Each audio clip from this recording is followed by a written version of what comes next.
Bonjour les amis, je vous présente ma chaîne Res Model qui va se consacrer pratiquement aux modèles en résine et aux avions à réaction, aussi bien ceux qui ont existé, ceux qui étaient en prototype et les projets de la Luftwaffe pendant la Seconde Guerre mondiale. Bon, il n'y aura pas que ça, on abordera des modèles en plastique, même des modèles qui ne sont pas des avions, à titre éducatif. Voilà. Donc ce titre porte le nom de bibliographie de cette vidéo. Où trouver l'inspiration? Donc déjà les jets qui ont vraiment existé. Donc vous voyez, j'ai un livre ici, les jets allemands de la Seconde Guerre mondiale, donc avec une très riche bibliographie et iconographie. Donc c'est ceux qui ont réellement volé, vous voyez. Collection Avions et pilotes aux éditions Histoire et Collection. Un autre bouquin, mais en anglais. Je sais pas s'il est encore édité, mais il parle principalement, lui, des avions aussi pareil à réaction de la Seconde Guerre mondiale, mais plutôt centré sur le Messerschmitt. Voilà. Bon, là, en anglais, les avions à réaction de la Seconde Guerre mondiale.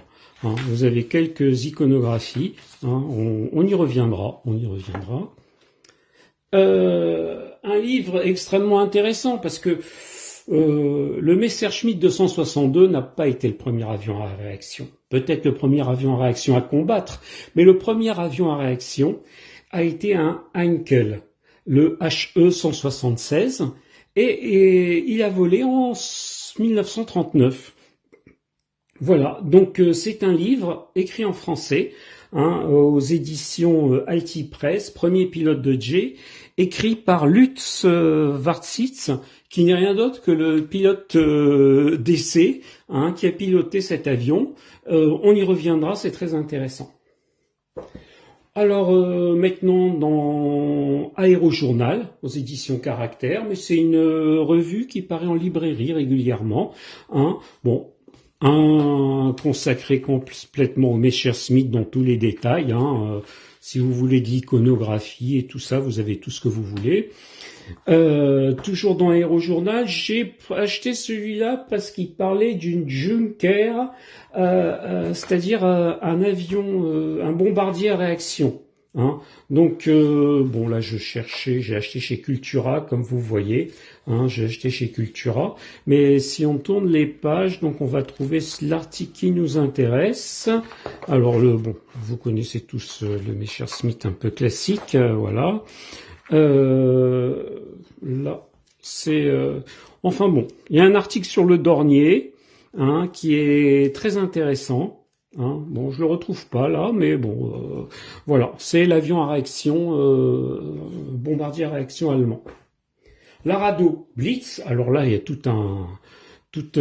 on a un autre bombardier à réaction, là il y a tout un article dessus, vous voyez, on a même retrouvé des prototypes, voilà, mais apparemment c'est un avion qui a volé. Tout à fait, vous voyez tous les détails. Donc bombardier allemand à réaction de la Seconde Guerre mondiale. Le Heinkel 162, pareil, un autre avion à réaction allemand de la Seconde Guerre mondiale qui a volé. Là c'est un peu spécial, j'ai acheté parce que ça parlait des avions à réaction japonais de la Seconde Guerre mondiale, mais comme vous voyez, il a une étrange ressemblance avec le Messerschmitt. Là aussi, j'ai acheté les as des jets de la Luftwaffe, toujours chez Aérojournal. Maintenant, il y a d'autres revues. La revue hors série avion, les pertes du Messerschmitt 962. Alors tout un article sur le Messerschmitt 962, tout un fascicule, je veux dire. Là, ça parle aussi du Messerschmitt. Qui est là, Vous voyez, ça c'est la revue Archives de la Seconde Guerre mondiale. Hein.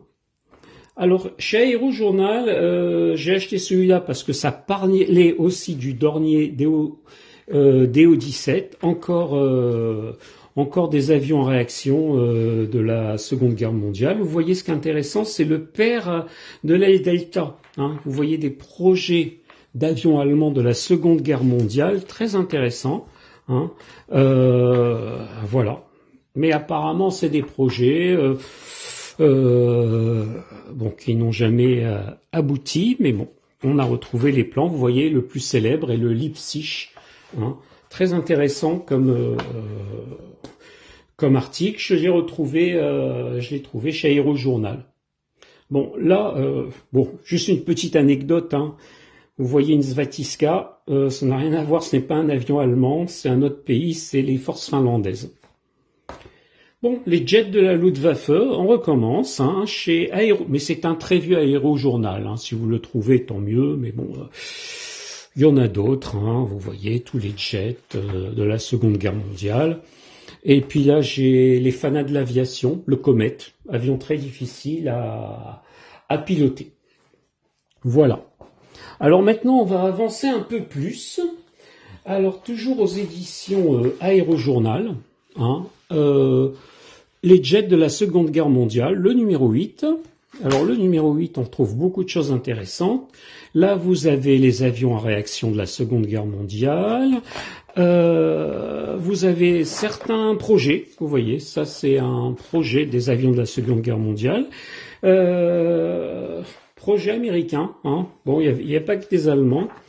Bon, là, le Messerschmitt, vous connaissez. Projet anglais de la Seconde Guerre mondiale aussi, mais ces avions ont réellement volé, vous voyez. Donc, voilà pour les jets de la Seconde Guerre mondiale numéro 8. Vous voyez ici, très intéressant. Vous voyez, c'est un avion très particulier. Hein. C'est un avion allemand qui était censé lancer plusieurs missiles à la fois. Vous voyez, les missiles sont là. Alors, sinon, on a le numéro 9, les jets de la Seconde Guerre mondiale. Pareil, hein, bon, on va vous... Voilà, le fameux bombardier à réaction. Tous ces avions ont réellement existé, hein, voilà, le Comet, etc. Intéressant. Encore une revue, toujours dans la revue Aérojournal. Je ne suis pas sponsorisé par Aérojournal. Hein. Moi, j'achète les revues qui m'intéressent. Hein. Donc, mais j'ai trouvé beaucoup de choses. Et là, on parle du Horten, les ailes volantes des frères Horten. Apparemment, ça aurait volé à type de prototype, hein, à type de prototype. Mais voilà. Mais bon, cet avion a réellement existé puisqu'on en a retrouvé. Voilà, on a retrouvé. Il y a des photos, mais on a même retrouvé des avions en construction dans des hangars. Vous voyez là. Hein, c'était un projet d'aile volante allemande. Est-ce qu'il a participé au combat? Je ne crois pas. Maintenant, on va pousser encore un petit peu plus loin. Aux éditions Caractère, c'est les mêmes qui éditent Aérojournal. Wehrmacht 46, c'est tous les projets secrets d'avions allemands. Alors là, vous voyez, il y a des projets plus ou moins, des fois plus ou moins fous. Hein. Donc voilà, hein, vous voyez ici, là, des formes modifiées de Messerschmitt, des formes à double hélice, des formes un peu plus trapues d'avions à réaction. Vous voyez ici aussi, bon, cela n'a jamais volé, celui-là non plus. Hein. Mais bon, ça montre bien les projets. Vous avez même des projets intéressants, mais ça ne sera pas le but de mes vidéos. Vous voyez, il y avait même des projets de bateaux qui survolaient l'eau, hein, très particuliers. Hein, voilà. Alors, toujours dans Aérojournal, Luftwaffe 1946, les projets d'avions de chasse allemands, bon pareil, hein, Projet toujours un petit peu fou, mais qui ont inspiré, comme vous voyez, les avions américains actuels, Leipzig. Et c'est pas des, comment on dirait, c'est pas des fakes, hein, c'est des véritables projets allemands, hein, vous voyez, hein, très particuliers. Voilà les ailes volantes, le Horten, on les retrouve tous.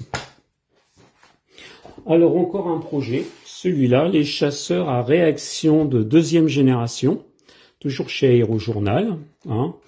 Bon, c'est un article qui est dedans à l'intérieur. Bon, je le retrouve pas, mais bon, je l'avais acheté pour ça. Alors maintenant, on va aller un petit peu plus loin.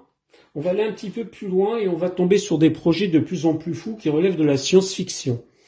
Par exemple, vous voyez, Luftwaffe Secret Project Fighter. Alors pour les avions de combat, alors là vous avez pratiquement un catalogue de tous les avions possibles et inimaginables, des plans qui ont été retrouvés.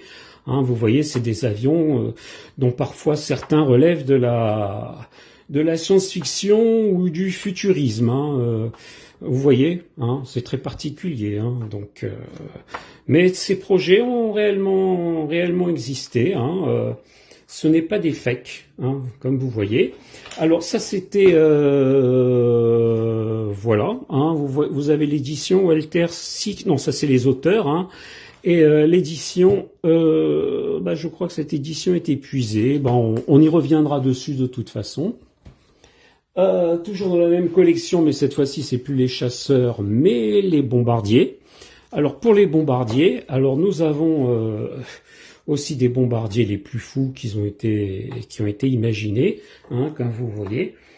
Bon, il y en a hélice, il y en a réaction, mais voilà. Hein, il y a des bombardiers vraiment très très particuliers, hein, qui si on les regarde, on se dit c'est pas possible, c'est de la science-fiction. Voilà, hein, vous voyez, un bombardier, projet de bombardier allemand.